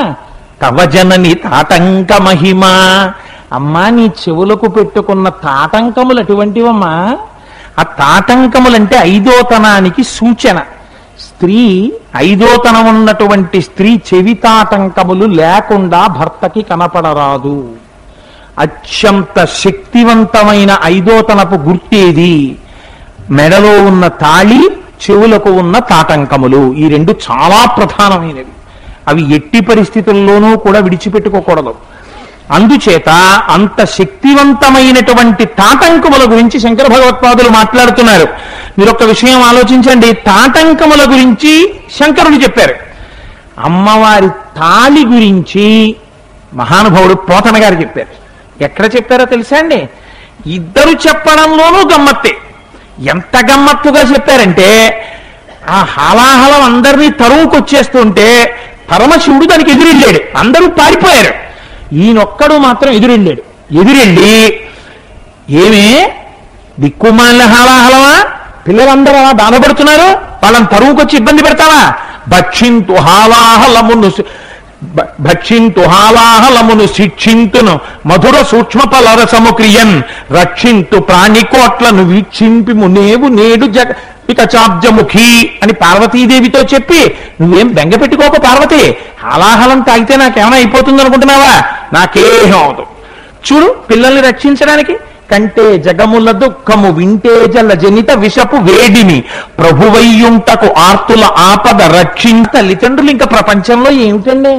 నిన్న వాళ్ళు నాట్యం చేస్తూ చూడండి, ఆ పార్వతీ పరమేశ్వరులు ఇద్దరూ నిలబడిపోతే ఆ తల్లి సోయగంగా వచ్చి ఓసారి సింహాసనంలో కూర్చుని ఏదో కాళీయందలు మ్రోయ కలహంసనడ కల కలికి ఎక్కడికే అని అడిగితే, నువ్వు ధరించుకొన్నట్టి జగము లేలే సాంబశివుని సన్నిధికే అంటుంది. ఆవిడ మహాపతివ్రత. ఆవిడ మనస్సు ఎప్పుడు శివుడి మీద ఉంటుంది.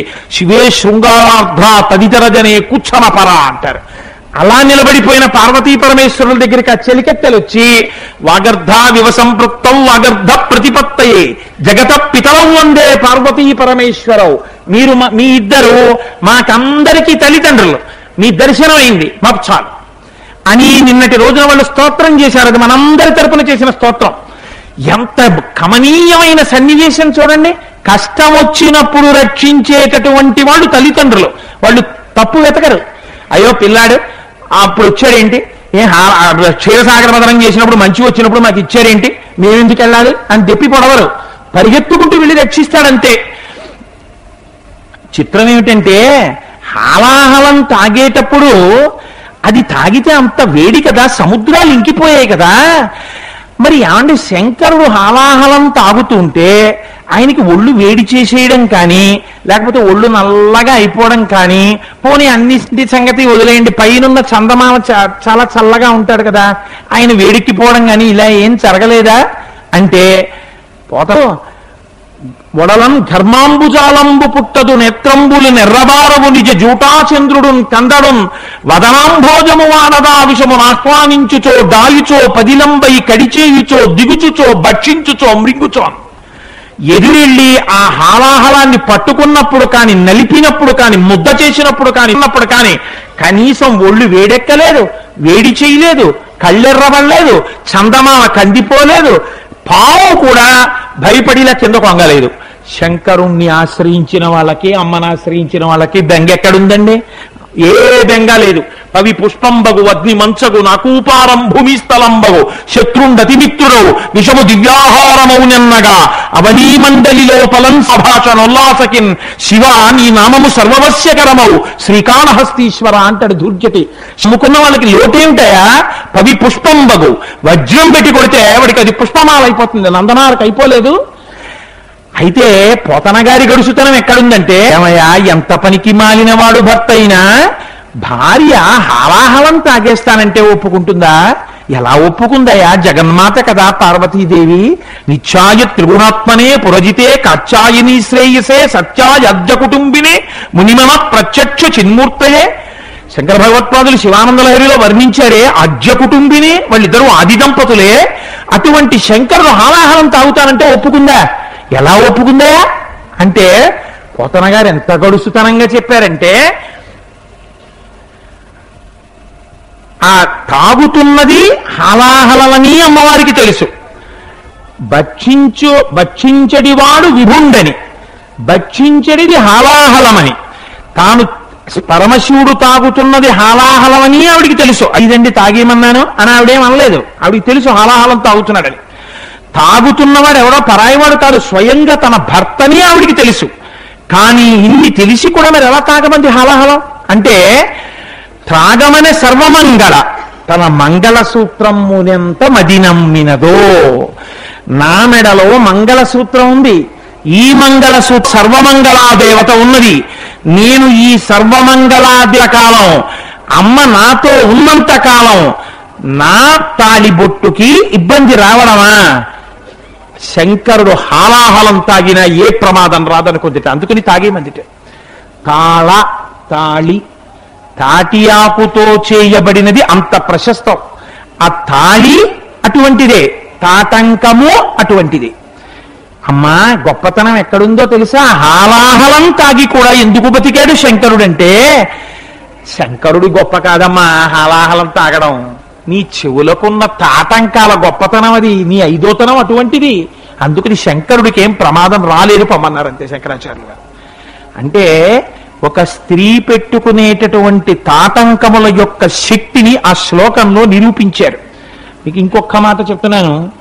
ఈ శ్లోకాన్ని దేవీ నవరాత్రులలో విన్నా, చదువుకున్నా, దీని వలన అనేక ప్రయోజనాలు. సౌందర్యలహరిలో ఒక్కొక్క శ్లోకానికి ఒక్కొక్క ప్రయోజనం ఉన్నది. మొట్టమొదటి శ్లోకం శివశక్త్యాయుక్తో యది భవతి శక్త ప్రభవితుం. ఆ శ్లోకానికి ఈ ప్రయోజనం కలుగుతుంది అని చెప్పడం చాలా కష్టము అని పెద్దలు నిర్ధారించారు. మీరు ఏ ప్రయోజనం అడిగితే ఆ ప్రయోజనాన్ని ఆ శ్లోకం ఇస్తుంది. కానీ కామ్యంతో చదవడం కన్నా మీకు నేను ఒక యథార్థం చెప్తాను. అమ్మా నువ్వు జగజ్జననివి, నీ గురించి స్తోత్రం చెయ్యకుండా మా జగద్గురువులైన శంకరాచార్యులు వారు ఇచ్చిన శ్లోకం చెప్పకుండా నేను ఎలా ఉండగలనమ్మా అని మీరు అనుకోండి. సౌందర్యలహరి అసలు మీరు కోరుకోలేనంత ఫలితాన్ని అమ్మిస్తుంది. కామ్యంతో చదవడం కన్నా అకామ్యంగా చదవడమే గొప్ప. కానీ సౌందర్యలహరిలో మొదటి శ్లోకం చివరి శ్లోకం అన్ని కామితములను ఇచ్చేస్తాయంటారు. ప్రత్యేకించి ఈ శ్లోకం సుధామప్యాస్వాద్య ప్రతిభయజరా మృత్యుహరిణీం, ఇది ఈ శ్లోకాన్ని అనుసంధానం చేస్తే వాళ్ళ శరీరంలో విష ప్రవేశం ఏదైనా జరిగుంటే విరిగిపోతుంది. మొదటి ప్రయోజనం. అన్నిటికన్నా గొప్ప ప్రయోజనం, అమ్మవారి పాదాల దగ్గర కూర్చుని ఎవరు వింటున్నారో ఈ శ్లోకాన్ని వాళ్ళ పసుపు కుంకుమలకి ఢోకా లేకుండా విశ్వాసంతో అమ్మవారి చెవి తాటంకములు చూసి, ఆ తల్లి బుగ్గలు చూసి, బొట్టు చూసి, అమ్మ చేతి గాజులు చూసి అందుకు దర్శనం చేయమన్నాం. ఆ త్రివళులు చూసి, ఆ కంఠం చూసి, అమ్మవారి యొక్క అబ్బో ఎంత వర్ణన చేశారండి శంకర భగవత్పాదులు. ఆవిడ కట్టుకున్న పట్టు చీర, ఆవిడ పాదాలు, దానికి ఉన్న మణిమంజీరాలు, వాటిని చూసి అమ్మా నువ్వు ఐదోతనం ఉన్న తల్లివి, నిన్ను నమ్ముకున్న దాన్ని, నా ఐదోతనాన్ని కూడా అలాగే కాపాడు సుమా అని ఒక్కసారి నమస్కారం చేసి ఇంత కుంకం ఇలా వేస్తే చాలు, నీకేం బాధ లేదు, నేనున్నానంటుంది అమ్మ. అంత పరమ పవిత్రమైన శ్లోకము ఆ శ్లోకము. రేపటి రోజు చెప్పేటప్పుడు ఏ శ్లోకాన్ని మనం అనుసంధానం చేసినట్టయితే మనకి సర్వకాలముల యందు అమ్మవారి రక్షణ మన యందు ప్రసరిస్తుందో అలా ప్రసరిస్తుందని చెప్పి చంద్రశేఖర పరమాచార్య స్వామంతటి వారు పొంగిపోయి చెప్పారో ఆ శ్లోకాన్ని రేపటి రోజు ప్రసంగంలో విజ్ఞాపన చేస్తాను. ఇవాల్టి రోజు ఆ శ్లోకాన్ని మీ అందరూ అందురు గాని నేను ఒక్కసారి చెప్తాను. ఎందుకంటే ఇంత పరమ పవిత్రమైనటువంటి సందర్భంలో ఆ శ్లోకాన్ని మనం విజ్ఞాపన చేసుకోనప్పుడు, ఆ శ్లోకాన్ని పలకనప్పుడు జగన్మాత పాదముల దగ్గర కూర్చుని ఇంకెందుకు కూర్చున్నట్టు, ఎందుకు పరిగెడుతున్నట్టు? నేను ఒక్కసారి అంటాను, నేను అదేదో నేను చెప్పగలిగిన వాడిని మీరు చెప్పాలన్న అహంకారంతో కాదు, మనందరం పునీతులు అవ్వాలి అని చెప్తున్నాను అంతే. అందులో మీ అందరూ అనండి, సుధామప్యాస్వాద్య ప్రతిభయజరా మృత్యుహరిణీ విపద్యంతే విశ్వే విధిశతమఖ ఖాద్యాది విశదః కరాళం యక్ష్వేళం కబళతవత కాలకలన నశంభోస్తన్మూలం తవ జనని తాటంక మహిమా. మగవారు వీధిలోకి వెళ్ళినప్పుడు ఆడవారు స్నానం చేసి పూజా మందిరంలో ఒక్కసారి ఈ శ్లోకం చెప్తే బయటికి వెళ్ళిన భర్తకి రక్షణ కలుగుతుంది. మగవాడు బయటికి వెళ్లే ముందు ఈ శ్లోకాన్ని చెప్పుకుని విడితే అన్ని విధాల రక్షణ కలుగుతుంది. సౌందర్యలహరిలో 28వ శ్లోకం అని నేను అనుకుంటున్నాను. అందుకని దాన్ని అందరూ చక్కగా వినియోగించుకోండి. కొద్దిసేపట్లో మనకి అమ్మవారి యొక్క అసుర సంధ్య వేళకి సంబంధించినటువంటి పూజా కార్యక్రమం ప్రారంభమవుతుంది. ఖచ్చితమైన సమయపాలన కోసమని ఇంచుమించులో చూసుకుని ఆప్ చేస్తున్నాను. 10 నిమిషాల పాటు నాదస్వరం వినబడుతుంది. అమ్మ చంద్రమౌళీశ్వరుడితో కలిసి అసుర సంధ్య వేళలో శివాలింగితం, ఆ తల్లి ఎప్పుడు శంకరుడితో సంతోషంగా ఉంటుంది. ఆ తల్లి వచ్చి విరాజమానురాలై దర్శనమిచ్చి పరమ ప్రీతితో పూజ స్వీకరిస్తుంది. మధ్యలో